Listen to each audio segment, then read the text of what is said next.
Acheter sa maison en France, c'est un peu le rêve de beaucoup de monde, non? Sauf que voilà, avant de sabrer le champagne, il y a cette montagne à gravir, le prêt immobilier.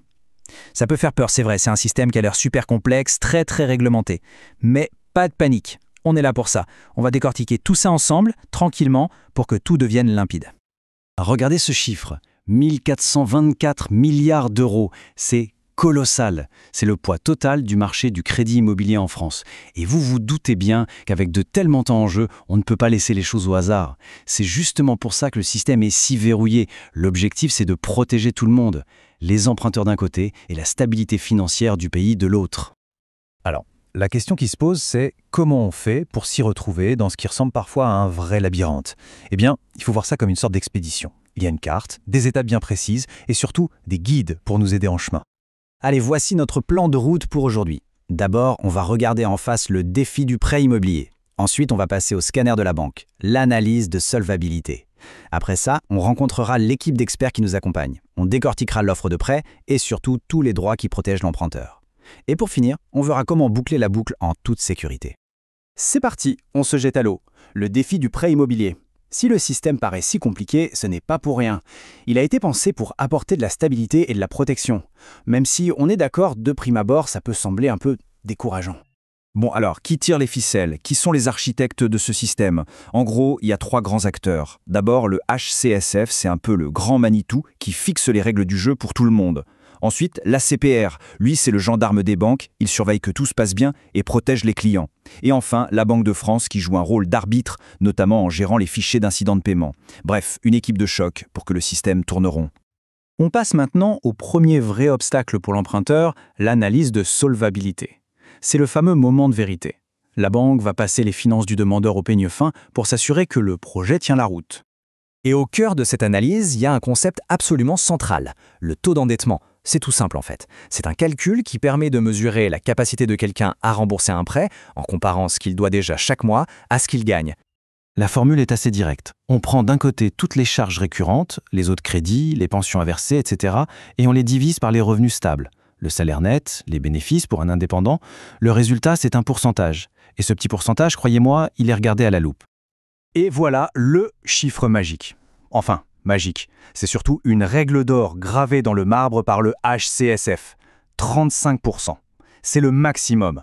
En principe, le taux d'endettement ne doit jamais dépasser ce seuil. C'est une barrière, une vraie, pensée pour éviter que les ménages ne se retrouvent en difficulté. Mais attention, et c'est là que ça devient intéressant, le taux de 35% ne fait pas tout. Non, la banque va aussi analyser ce qu'on appelle le reste à vivre. Qu'est-ce que c'est? C'est tout simplement l'argent qu'il reste au foyer à la fin du mois, une fois que toutes les charges sont payées. Et si la banque estime que ce montant est trop juste pour la taille du ménage, eh bien elle peut refuser le prêt, même si le taux d'endettement est bon. Heureusement, dans toute cette aventure, l'acheteur n'est pas tout seul. Il y a une véritable équipe d'experts qui est là pour l'accompagner. Voyons un peu qui sont ses alliés et ce qu'ils font. On a donc 3 partenaires principaux. Le prêteur, évidemment, c'est-à-dire la banque, le courtier, dont le petit nom officiel est IOSBS, et enfin le notaire, qui est un passage obligé et essentiel pour toute transaction immobilière en France. Faisons un petit zoom sur l'IOBSP. Derrière cet acronyme un peu barbare se cache l'intermédiaire en opération de banque et en service de paiement. C'est le terme officiel pour ce qu'on appelle plus communément un courtier. C'est un professionnel dont la profession est réglementée et son job, c'est de faire le pont entre l'emprunteur et les banques pour dénicher la meilleure offre possible. Et là, il y a une distinction super importante à comprendre dans le rôle du courtier, la différence entre son devoir d'information et son devoir de conseil. Informer, c'est un peu comme présenter un catalogue de produits. Conseiller, c'est tout autre chose. C'est analyser la situation spécifique de la personne et lui recommander la solution la plus adaptée. C'est ce devoir de conseil qui fait toute la valeur ajoutée du courtier. Ça y est, on arrive au moment clé, le point culminant de tout ce parcours, la réception de l'offre de prêt.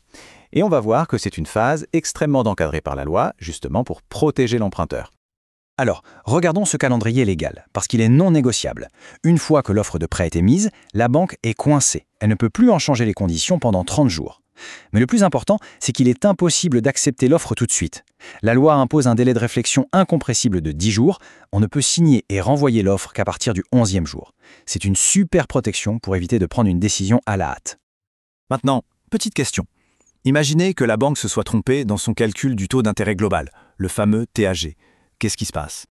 Eh bien, la sanction, elle est spectaculaire. En cas d'erreur avérée sur le TAG, le juge peut prononcer ce qu'on appelle la déchéance du droit aux intérêts. En clair, la banque peut perdre le droit de percevoir les intérêts du prêt, en partie ou en totalité. C'est une arme juridique redoutable qui montre bien à quel point la loi prend la protection de l'emprunteur au sérieux. Et ce n'est pas tout. Il y a d'autres droits fondamentaux. Par exemple, la loi Lemoine, qui donne le droit de changer d'assurance emprunteur à n'importe quel moment.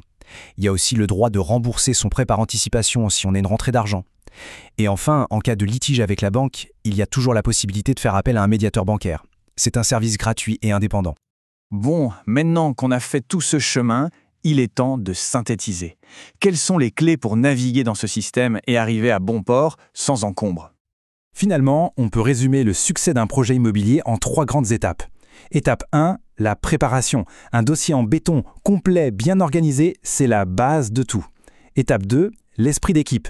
Il faut bien comprendre qui fait quoi entre la banque, le courtier et le notaire. Et étape 3, connaître et utiliser ses droits, notamment ce fameux délai de réflexion de 10 jours et la liberté de choisir son assurance.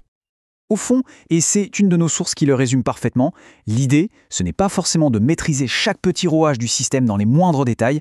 L'important, c'est d'en comprendre la logique générale, le vocabulaire et les enjeux pratiques. Saisir la vue d'ensemble, c'est ça qui compte. Et on va se quitter sur cette question pour la réflexion.